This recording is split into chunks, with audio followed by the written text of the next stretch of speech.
Greetings, Pisces. Welcome to your divinely guided rune reading here for the week. As usual, we'll get a rune, a tarot card, and another rune for each position of your divinely guided rune reading here for the week. Stay tuned because at the end, we'll get an oracle card from the Celtic Spirit Oracle deck here this week. These are beautiful ways to wrap up the rune reading and gives us a lot more clarity at the end. So, in your energetic past blessings or challenges with your faith in the rune of Algies.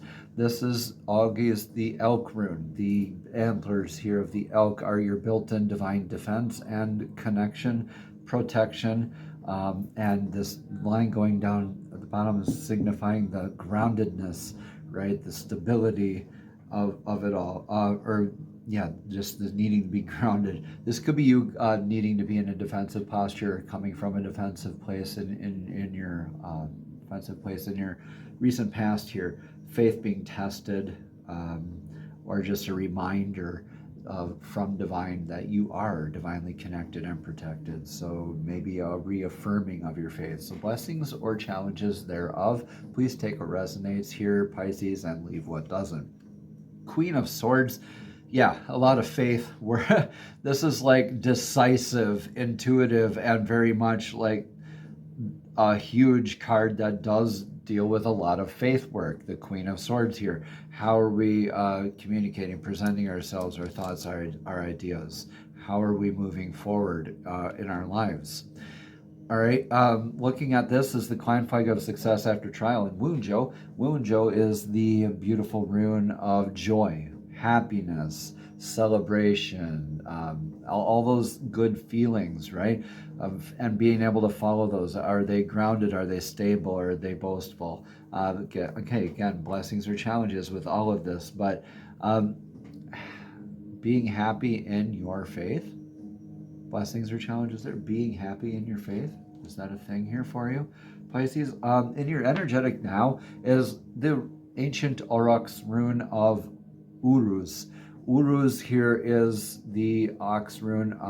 That's the healthy momentum, needing to have each step even more grounded than the last, even more stable than the last, because of this momentum that you're getting, like a downward hill style kind of momentum, where each step needs to be that much more healthy and grounded. So you're looking at health around you, like not just what you eat or drink, but energetically, like spiritually, emotionally, all of that, vibrationally, right? What are your habits like? The people that you surround yourself with, your self-thoughts, your self-talking. Yes, there's a difference and they both matter, right? How grounded are your steps that you move forward, and how healthy are the energies you surround yourself with? Because we become the most like the 5 energies we surround ourselves with. Queen of Pentacles reversed here. Yeah, this is a chance to review of how grounded we are, how intuitive we are, a chance to review our faith and moving forward. Queen of Swords, yeah, I'm sure, and Queen of Pentacles is like review. Okay, let's make sure, because we're getting into this momentum now. Because of this beautiful direction we want. Yeah, we want to go there, but let's just quick review here this quick. All right, but showing up, making sure that this is authentic, right? Okay, so maybe a hang up on showing up. Okay, is this performative, right? Or is this authentic? Are you doing this to impress somebody or yourself, or to gain a following or something like that? Or are you doing it just simply to actually get the message out? Are you having fun with this energy? Or are you doing it for a dependency on livelihood, right? A little bit of a difference there. Take what resonates here, leave what doesn't. In your near future, Manas, the rune of mankind, thinking we know what comes around, what goes around kind of stuff, attachments to labels, outcomes, thoughts, beliefs, standards, our identities, our place in the world, our place in the clan, our place in society, our identities, right? Our beliefs, our being able to change our mind and still be grounded. Looking for that clarity with Dagas here, also part of the rune. This also has Wunjo in it. See, Wunjo, your joy, facing another Wunjo, another clan flag. So this is inciting a definition of other than, right? The labels are our relationships with the other thans in our life. That there entails identity, right? That entails our attachments to outcomes, thoughts, beliefs, standards, all that good stuff, right? right there in your energetic near future. Blessings or challenges thereof. So Eight of Pentacles looks like you are showing up for yourself, and you are sticking up for that sort of thought, belief, standard, tradition, value, whatever that is, right? But in healthy ways, making sure it's still very grounded. You're going within for that clarity still, but still being very dedicated in what you're doing, how you're proceeding, what you think abundance means to you, right? To clarify, this is the rune of Gable, reciprocity, a divine gift. You might be receiving a gift. You could be blessed with a divine gift, a divine partnership. A divine reciprocity rune here of Gable is like about relationships, partnerships, the spiritual partnership, like your relationship with your inner child, your relationship with your employer, your employment, right? A coworker, a significant other, a family member, a congregation member, a spiritual person, right? Take what resonates, leave what doesn't. Could be an animal, could be a plant, you know, take what resonates, leave what doesn't. This is beautiful though, because this is like a beautiful, stable, new aspect of yourself you're kind of pouring yourself into, and it is very balanced. You're being able to look at this with a lot more security than you were before. Like, I think you healed a little bit of ego aspect in the process here. Let's see what's going on. Influence of the now is in Ansus, communication rune of divine downloads, prophetic dream work, also how we communicate, how it balances our communication. Are we grounded? Are we calling it in healthily? All right. Are we having invisible strings attached to it? Are we receiving good meditations? Are we having prophetic dream work like premonition dreams, downloads, claircognizance, clairsentience, clairaudience, any one of our over 6 clairs, look them up, that we all have, right? Deja vu sort of stuff as well. So a lot of insight, a lot of communication, incoming communication, spirit science, downloads, palindrome, spirit numbers, spirit guides, songs on the radio, things that just seem to click through like a vibration or an understanding, like a download. So again, a lot of influence that can come from this rune. This is how Odin discovered the runes. So, King of Swords reversed clarifies this.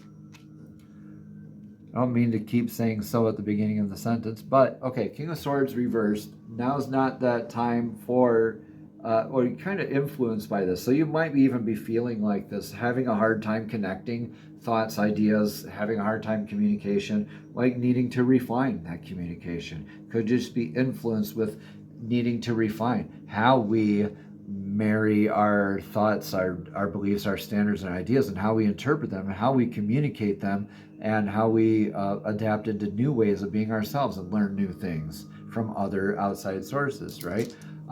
So again, okay, Mana's challenged, I believe, here. Yeah. Or not even challenged, but just recognized here, and really you are adapting into this new kind of a practice, like checking in with labels, standards, thoughts, beliefs, identities stuff, right? And looking at healthier aspects and ways of being thereof. So what's your advice right now? I almost called you Aries. Pisces. What's your advice right now, Pisces? Your advice right now is to be in Wunjo. Be in your joy. Be in your embodiment. Remember this decision, how happy you were when you kind of started this, right? So remember that joy. Apply it. Act as if it's already happening, right? And it'll happen.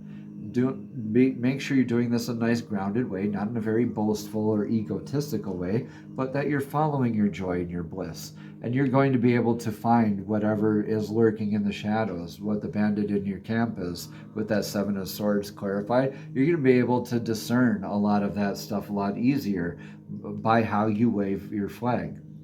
All right, Hagalaz, let divine take care of that for you.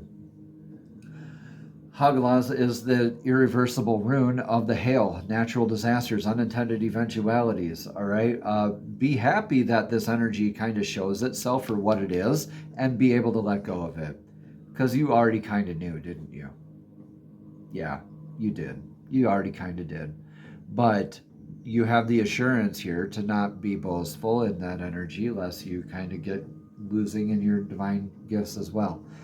So But the Haglas, the hail rune, natural disasters, unintended eventualities, like it could show up as something that you don't necessarily want to happen, like a car repair, a house repair, or a volcano, or a hailstorm, something like that. But it's an opportunity to look at it as something that's happening for you rather than something that's happening to you. When you're looking at it as happening for you, you're being present with it, you're being very stable, and you're actually looking at it as a blessing. You're being looking at it as looking for what's happening in your what's coming up next for you. Okay, when you look at it as happening for you, or excuse me, when you look at it as happening to you, you're like, woe is me, look at my pity party, look what's happening to me. And ego disguises itself as intuition, leads you down a very dark path, and then you can get kind of self-destructive when that Seven of Swords kind of shows itself. Be happy that it shows itself, and it can show itself out, right?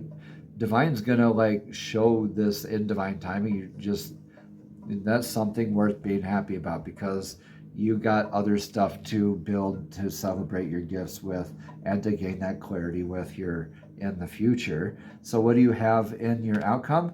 That clarity. Dagas is kind of built into Manas, right? So the Dagas means dawning or daybreak, whereas transmutation from night into day or day into night, right?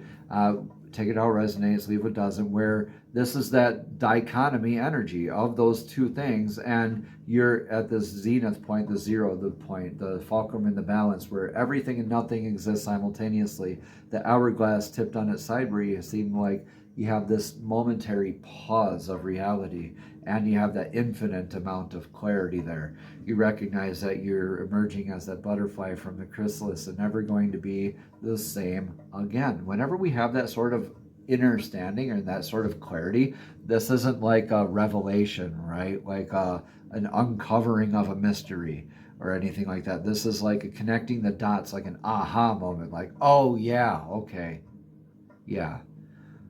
You're going to have a lot more of that. You're never going to be the same again whenever you have moments like that, because those are the lessons you learn. Those are kind of the stuff that sticks, like and how you proceed from there has a big impact.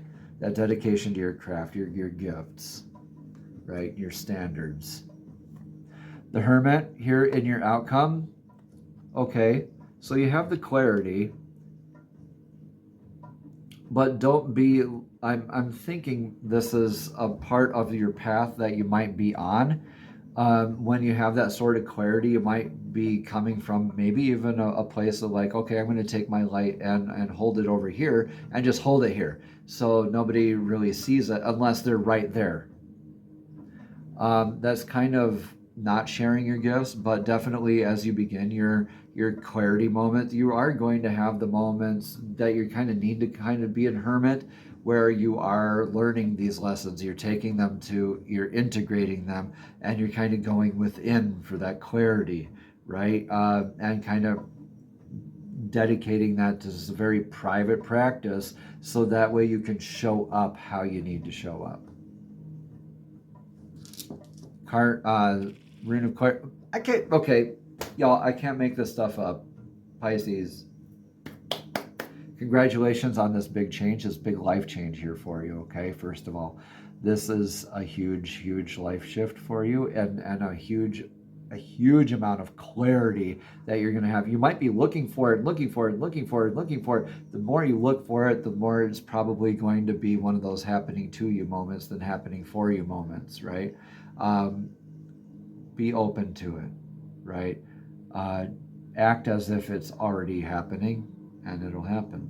I just look forward to that clarity, and just know that it will happen as in divine timing for you, okay? And that's all in your outcome, where you will have that super clear, okay, now I know how to proceed with my craft and my gifts and my clarity and my place in the world. Okay, that happens with that Seven of Swords kind of revealing itself. You get to be happy, like, okay, yep, okay, that makes a lot more sense. Bye with that energy. Here we go with the rest. Beautiful stuff, Pisces. Let me know in the comments below how it all resonates with you. Again, please do take what resonates, leave what doesn't. This is the Celtic Spirit Oracle deck. We're going to get the card of clarity here from now. Divine, please show us clearly what message of clarity does Pisces need to hear from this week's divinely guided rune reading. What card of clarity from the Celtic Spirit Oracle deck does Pisces need to see? What one card of clarity does Pisces need for this week's divinely guided rune reading from the Celtic Spirit Oracle deck? Thank you, thank you, thank you. 24, the Morrigan, power, courage, strength. 2 and 4 together with 24 numerologically is the number 6. That's a lot of responsibility, nurturing into responsibility. And the Morrigan kind of embodies some of that energy, very, very much so. Okay, so again, let's read about this card again. Take what resonates, leave what doesn't. The card at the bottom again says power, courage, and strength. And going more into detail with this, the goddess of death is the Morrigan. As frightening as this sounds, the Morrigan may be one of the oldest Celtic goddesses and should really be seen as a keeper of death. She helps with transformation, and she is also seen as a healer and a triple goddess due to her many aspects: the maiden, the mother, and the crone. I met her in a journey once when she was a gentle, caring being. Her message to me was this, as she drew what looked to be a medicine wheel in the sand with moon cycles around it. There is war within peace and peace within war. The two are interdependent. All are cycles. Just like yin and yang, war is not to be feared. It's a natural part of life. The Morrigan comes into our lives when we really need some strength to make something happen. You know, when enough is enough. The power you get from that kind of situation is exactly what you need to propel you forward into your power to get what you need. This is a time to stand your ground, dig your heels in, and be firm in what you desire. Go after what you want and don't let anything stand in your way. The Morrigan shows us how to look at our shadow self, the aspects that keep us in the dark or are afraid to look at. She knows us in the shadows She knows us that in the shadows lie our strengths, not our weaknesses. The Morrigan also shows us that what we perceive to be a negative situation may be exactly what is needed to create peace or a desired outcome. Just like some forests need fire to regenerate, so too is death and destruction needed in our lives in some shape or form. Death doesn't need to be a physical death. It can be an ending of some sort, something that makes it final. If you face a situation that you don't understand, say thank you for it. Why? Because it's your life for a reason, a lesson, an ending. It's not until the battle that we have to come to understand the gift that it brings. So look at that gift that it'll be bringing here. Namaste. Have a blessed and abundant week.